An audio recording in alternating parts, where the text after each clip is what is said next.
Hello, everybody. Good afternoon in the UK. Good morning in the US, and everyone else in middle between. Hey. All right. So, welcome. I just want to get straight into this today.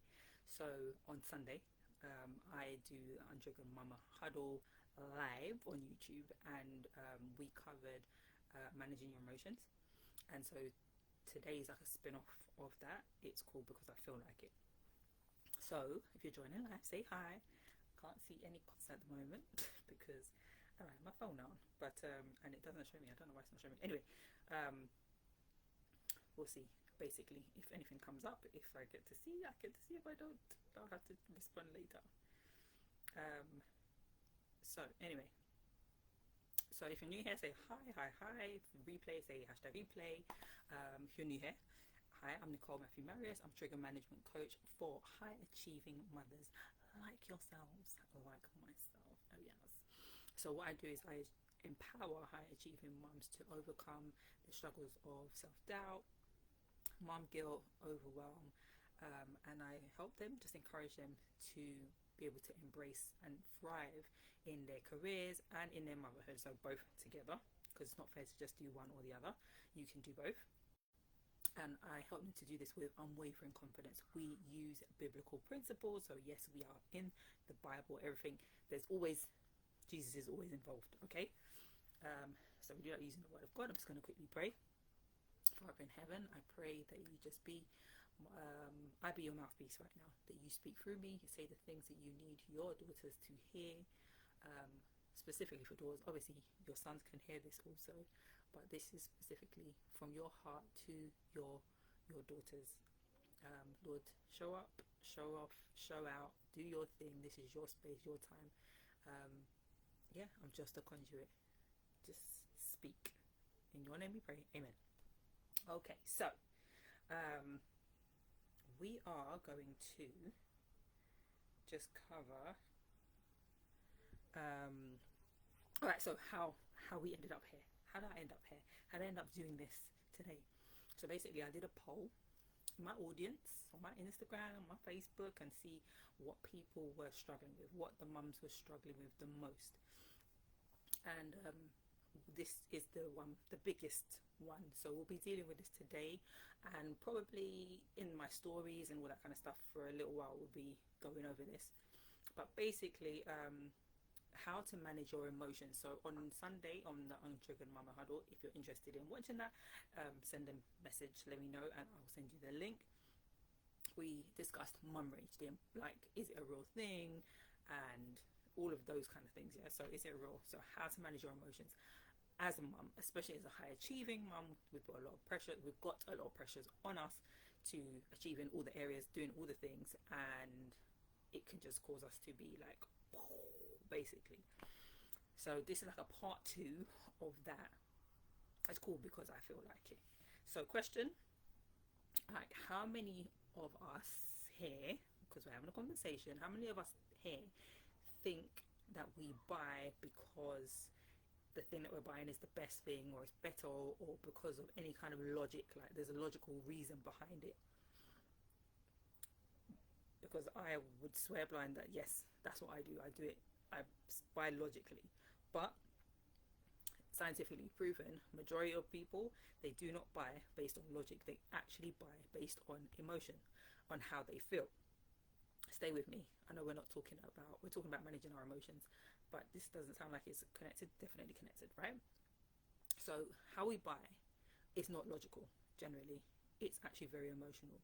And if you think about it, when you go to buy yourself that fancy pair of boots, the boots make you feel a certain kind of way. The top or the coat makes you look a way that makes you feel more put together, or whatever it might be. It makes you feel nice. Or the food that you decide to buy or cook, it tastes nice, and then you get this like, you get that feeling, right? Your taste buds go crazy, and this is that, before you even eat it, you know the thing that you want to eat, because it's based on an experience that you've had, which is locked into a feeling as well. So that's how it's linked. That's how we link buying. And so the reason why we do pretty much anything a lot of the time is based on our feelings. So if you ask any child that's done something stupid or annoying or whatever it might be, you ask them, why did you do that? Why did you hit them? Why did you punch? Why did you poke that? Why did you break it? And they're like, I don't know at first. And then you're like, no, you know the answer. And then it's like, because I kind of felt like it. I wanted to do it. And that's a child just being a child and being honest. As an adult, we actually do the same thing. Like, we might think, oh, it's because of a logical fit. No, it's not. I felt like it. I wanted to do it. I had a desire, and so I did the thing. And we're not talking about if you've got like some kind of impulsive disorder. That's separate. We're talking about just regular things, okay? So what makes you respond to any situation the way that you do? Another question. And it's the way that you feel about it. So I'll give you a story. I've always got a story, right? So my story is my husband. I love him to bits, but he occasionally still does this thing that really, really frustrates me. He comes over to me and he'll say, like, he'll just flick my lip. He's like, oh, you're being a bit cheeky, and he'll flick my lip. And I'm telling you, it drives me crazy, right? It drives me crazy, gets me frustrated and annoyed. When we first got together, he used to do it more often, or it used to frustrate me more. I'm not even sure, but it really, really used to frustrate me. And my husband, he likes to cause trouble. He's known as being a bit of a troublemaker. Okay, so these kind of things would happen I felt like regularly. I felt like all the time, every day. So he'd do this thing, and I'd be like, oh, I'm so annoyed. And why was I so frustrated? What was the actual issue? It was a link that I had to childhood. So what happened in my childhood was they used to flick my lip, and then they would laugh about it. Oh, your lip is so long, because I'll be upset, I'll be crying about it, then they'll flick, anyway. So that would be so I had to learn how to get the thicker skin and just not do that, just not cry, not be upset about it, because otherwise it's just a bigger thing. However, I never really dealt with it. I got older and I've just like never really had to deal with it, because as you get older, people don't do that stuff anymore. But in comes my husband how many years later, and he decides that, of course, that's a cool thing to do. It's funny, and he would proceed to do it, because to him it's just a minor thing. Oh, it's just flicking of the lip, isn't it? Oh, it's just minor. And then I had to make a choice in that moment. I had to decide, because I was getting really frustrated. What am I going to do here? Am I going to just keep being frustrated and annoyed, or am I going to do something different? And so I had to decide, am I going to sit in my feelings or deal with my feelings, basically. And so I sat with him one day, or just one day when he did it, and I just explained, I really don't like this, because, and he's like, no, he asked me, he's like, what's the big issue with the thing? And I was like, I don't like it because they used to do it to me when I was younger. And he was like, oh, okay. I mean, it didn't stop him immediately from doing the thing, but he has a better understanding of it. And sometimes, because it's just a normal thing that he would just do, he will catch himself sometimes like, oh, sorry, and he'll still do it. Sometimes when he still does it, he's like, I'm sorry, I am sorry. So he has an understanding of the thing. And so he doesn't do it as often, but also I think because we have a mutual understanding, it's just a lot better. But the main point of this is I had an issue with a thing. It caused me to like erupt. It was a major trigger for me, and so I had to make a decision at that point. What am I going to do about it? And so the decision was, I'm going to deal with this head on, because I'm an adult. I'm going to use my problem solving skills. I'm not going to go into like my fight mode or into my emotions, because I'm a big person. I should be able to deal with this stuff. However, children aren't always able to do that. And if you notice, as you get older, you start to notice some adults also haven't had that training. They don't have that skill yet to process things properly. And so they kind of just explode or go into like this fight situation, which we don't want anyway. So, story over. I've got a quote for you. I'm sure you've heard them before in all these like love films and stuff like that, and there's two quotes, and it's like the heart wants what it wants, and the other thing is this thing is bigger than the both of us, and it's all about how I feel. And Nike says, just do it. And it's not about anything other than a feeling. Just go with the flow, go with how you feel. And Jeremiah 17 verse 9 says, the heart is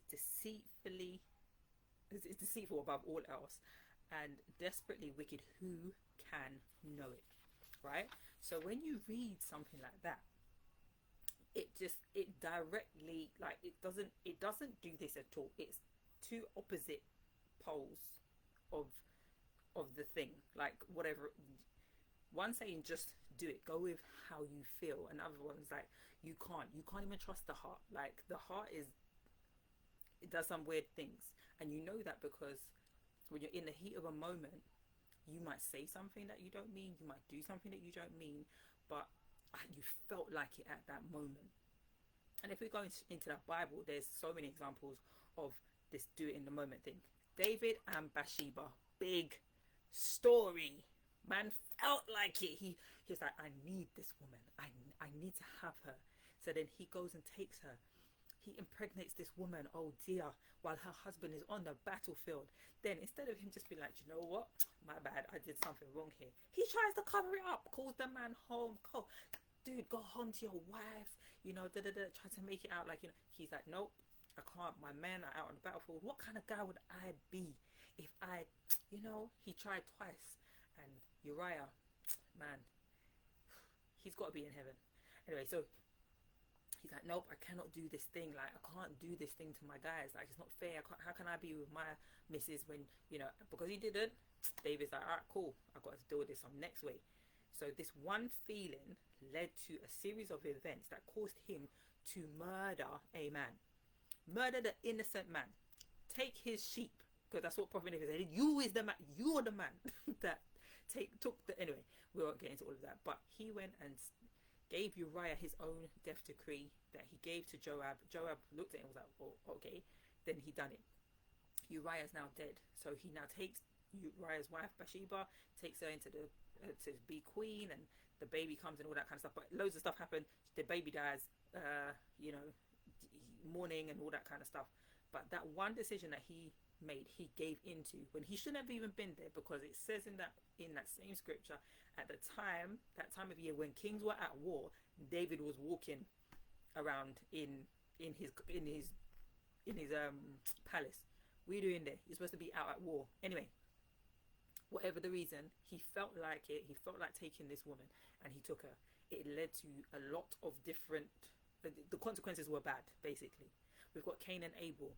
Cain killed Abel based on how he felt like. It's not fair. It's not right. You're always rubbing it in my face. God took your offering. He didn't take mine. We've got Amnon and Tamar. Oh, family. David's son and daughter. Amnon, I love her so much. I love her. I love her to death. Like, if I don't have her, I'm going to die. Then he takes her. He rapes her. And then, after, I hate you now. I hate you. The heart is deceitful and wicked. Like, nobody, you can't know it. How did he know that? He didn't know that was what was going to happen. She was like, don't do this thing. Don't do this thing. He's like, nope, I'm going to do it anyway. Why? Because I felt like it. The governing by principle and not feeling is the thing that we should be doing. Not because I felt like it, but because it's the right thing to do, or it's the wrong thing. I'm not going to do this because it's the wrong thing to do. But it's easier said than done when you're in the moment. Think about when that child disrespects you, or the husband says that little thing, flicks your lip, whatever the thing is that happens, that colleague at work, overlooks you, or whatever the thing is, and you just feel it, like, it's right, you feel it rising, you feel your ears, hot, you feel like people can see it, yeah? Let's breathe. The Bible says in, I think it's Proverbs, it is in Proverbs, I can't remember where it is, and it says, Wisdom is the principal thing. And in all you're getting, get understanding. And what we understand from that is that wisdom is not just the accumulation of knowledge. Wisdom is applying the knowledge. Applying the knowledge. So you know this step 1, 2, 3. That's what you should do. Okay? That's knowledge. Wisdom is applying that knowledge, but understanding is a step further. Step 2, it's understanding the why and the how behind it. When you do what you do, why does it work in that way? How does it work? So you want to have all three. You want to have the knowledge, the wisdom, and the understanding. So what is emotional regulation? Because this is the thing that we're here for. Not because I feel like it. We have to learn how to regulate our emotions. And emotional regulation is maintaining your composure and also you're safeguarding yourself and your well-being in moments of whatever struggle, crazy chaos.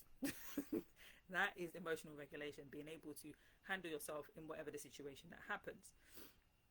And emotional regulation helps you to unlock your potential for success as a career mum, as a high achieving mum, as a working mum, as a mum that's in ministry, whatever the thing is that you do outside of your motherhood. Like, you need to have emotional regulation because you're going to be up against a lot of different things. It's crucial for us as high achieving mums. Yes, it's crucial for us to be able to regulate our emotions. There's a lot of different things going on.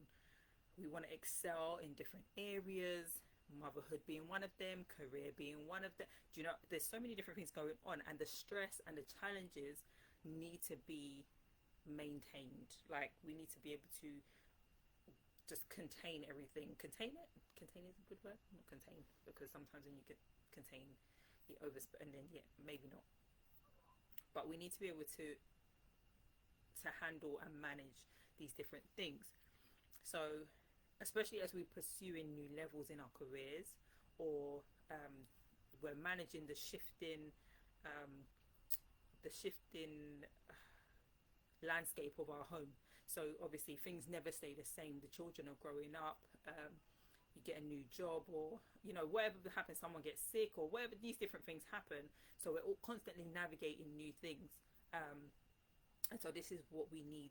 We need to be able to regulate our emotions when all of this stuff is going on, because all of these things, any of these things, one thing or a mixture of them can literally easily lead to triggers, just intense emotional responses just happening.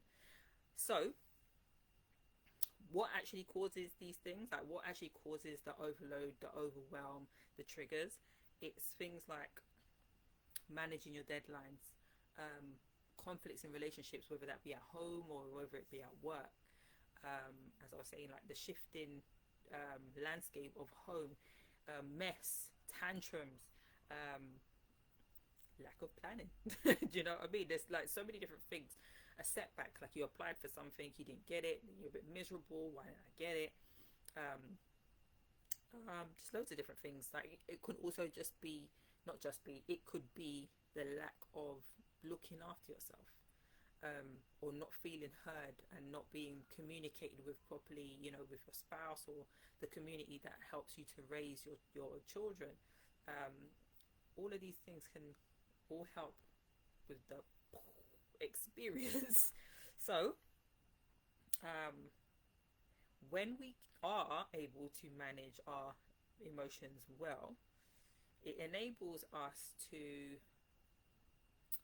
like, the constant juggle of life, and I guess like trying to live, not trying to, I don't like trying to, we are aiming, we're doing the, like, we want to live a fulfilled life, both in motherhood and in career, and juggling that sometimes can lead to us feeling emotionally drained or overwhelmed, and sometimes it can give us like emotional turmoil. So sometimes when you're managing this stuff, you start to think, maybe I need to stop working, or I need to, or I'm not giving enough here, or you're at home and you're not present at home because you're thinking about work, and then you're at work and you're not present there fully because you're thinking about home, and you're not present in either place. When you're there, you're thinking about this one and there, so it can cause you emotional turmoil. Am I actually supposed to be here? Can I do this? Can I do both of these things? Am I made for this? All of the things. And this is what we need to be able to manage, basically. Emotional regulation equips us, I say us, I'm not pointing any fingers, no, I say us, it equips us with the ability to handle all of that stuff, and balance it. And I would say when you can emotionally regulate, it helps you to do it with like finesse, like with, it's just your own kind of flow. It's not like anybody else's necessarily, but it is with finesse and with grace. Yes. That's what I want to say. So when you can do that, it just looks good, but it also feels good. So even amidst the chaos or whatever it is that's going on, when you know how to emotionally regulate yourself, you are able to maintain your composure, and make sound principled decisions, even under pressure. Okay, because the reason why you can do that is because you have the clarity. You have the clarity. You know exactly what your end goal is. You're able to avoid impulses and impulsive decisions, and because of that, your end goal, it helps you to remain like present and stay aligned with your actual goals and your values. So you're able to make decisions based on that, on the principle thing. Proverbs 29:11 says, fools vent their anger and their frustrations, but the wise person holds them back, right? So in this situation, this is where you would 100% be like, I'm fully aligned with the Bible here, because I'm able to hold it in. But we're not talking about just holding it in though. We don't want to just hold it in, because then you end up like passive aggressive. It's being able to actually manage it, deal with these things. So the benefits of being emotionally emotionally regulating yourself, it fosters resilience, which helps you to reduce your anxiety. So you're able to bounce back from setbacks. You're also able to cultivate like a sense of inner peace and stability, which prevents you from going cuckoo, basically. It keeps your mental health in check. The second thing it does is it does improve your relationship. So you're better equipped to handle interpersonal relationships. So that's all things. So that's with your family, that's with friends, that's with colleagues as well.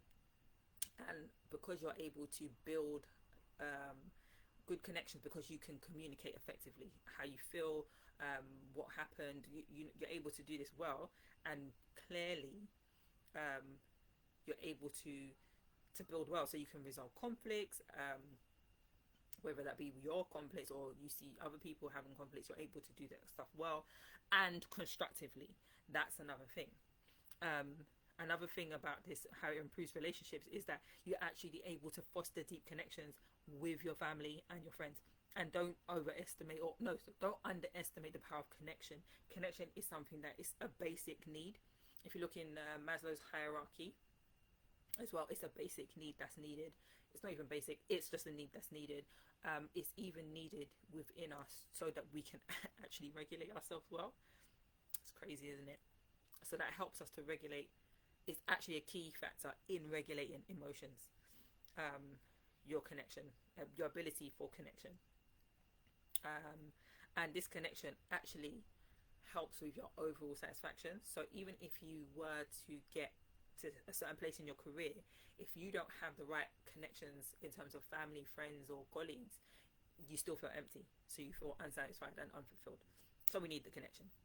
And the third thing is that it actually enhances your performance, because you have fostered resilience and you can reduce anxiety and you improve your relationships. You actually enhance your performance because you have amazing problem solving skills, which are mixed with cognitive and creative skills. And so when you have all of these things together, it actually helps all of those things to be optimized. So you work at peak Who would have thought, eh? Who would have thought? So that obviously leads to more effective working conditions, living conditions, and I say working conditions like at work, and then working conditions even at home, because you still work amongst the family, working on different things and stuff. So you get better performance everywhere, all round. The consequences, however, of not regulating your emotions, it means that you, let me look at my notes here. It contributes to stress, anxiety, depression, headaches. It actually causes ill health, can do stuff with your blood pressure and cause all sorts of things. It strains relationships and with family, friends, and all that kind of stuff, which causes isolation. So all of those things, they go directly against those other things, the benefits that I just said. So this increases your risk of burnout, more miscommunication, and so encourages more conflict. It also undermines or compromises your ability to move up your career ladder, because if you can't regulate yourself, no one's going to want you as a leader. No one's going to want you to manage them, because you're not showing the skills of that. So you're going to limit or hinder your progress and your advancement opportunities. So we don't want that. Let's regulate. But how do we do that? We have to learn how to regulate. It's not something that we are always taught. I think it's more accessible now.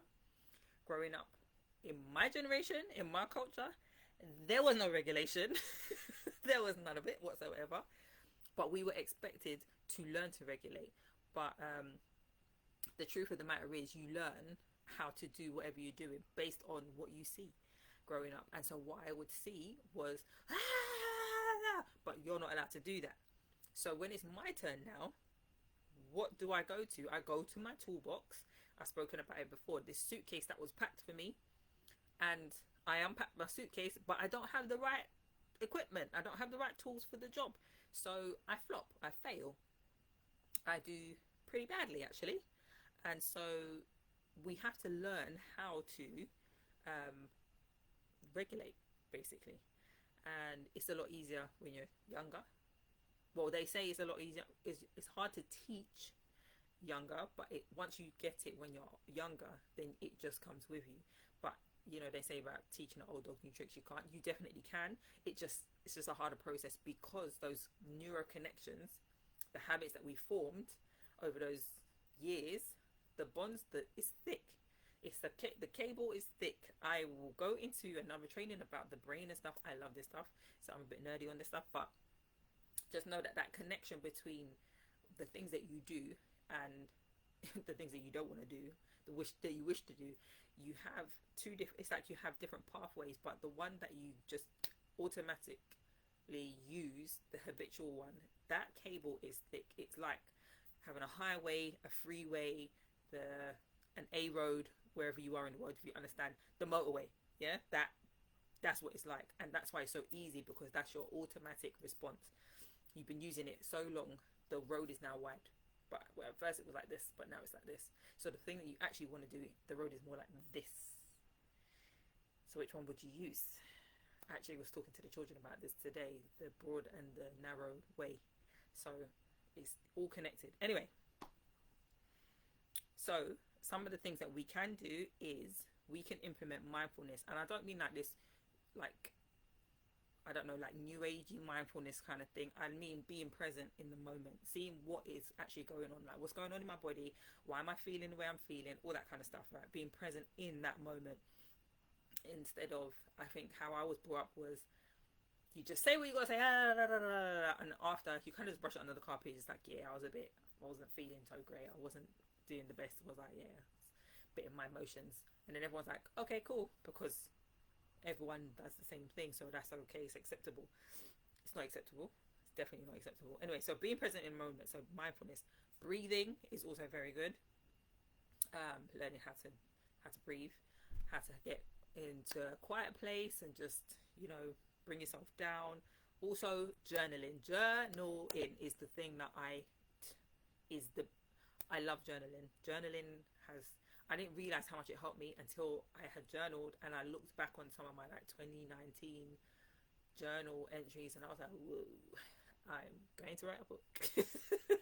Anyway, those are some of the things. That's how you can learn to regulate, by doing these are some of the things that you can implement.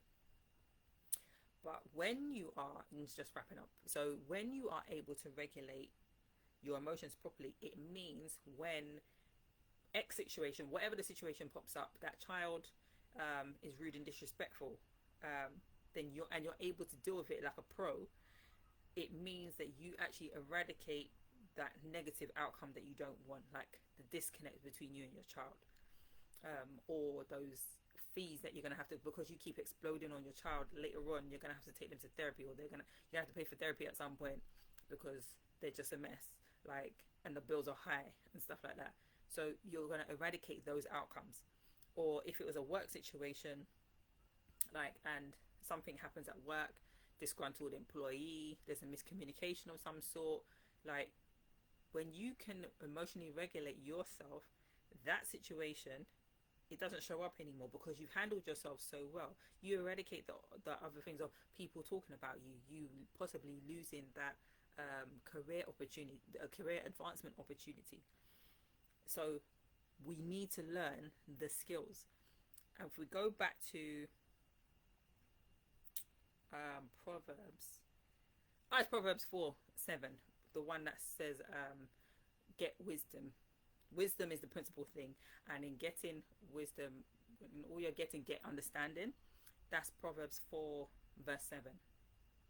And so if you want to know exactly how to regulate yourself, exactly the steps that I take and that anybody can take actually to actually regulate themselves, then I'm running a special masterclass. It's going to be in depth, it's going to be hands-on, it's going to be interactive, and it's coming up. So if you are interested in figuring out this thing for real, like what's really going on and how can I really manage myself, how can I avoid those negative outcomes, and how can I make sure, like, confidently that I'm going to get a positive outcome, then this masterclass is for you. It's called The Science of Emotional Regulation.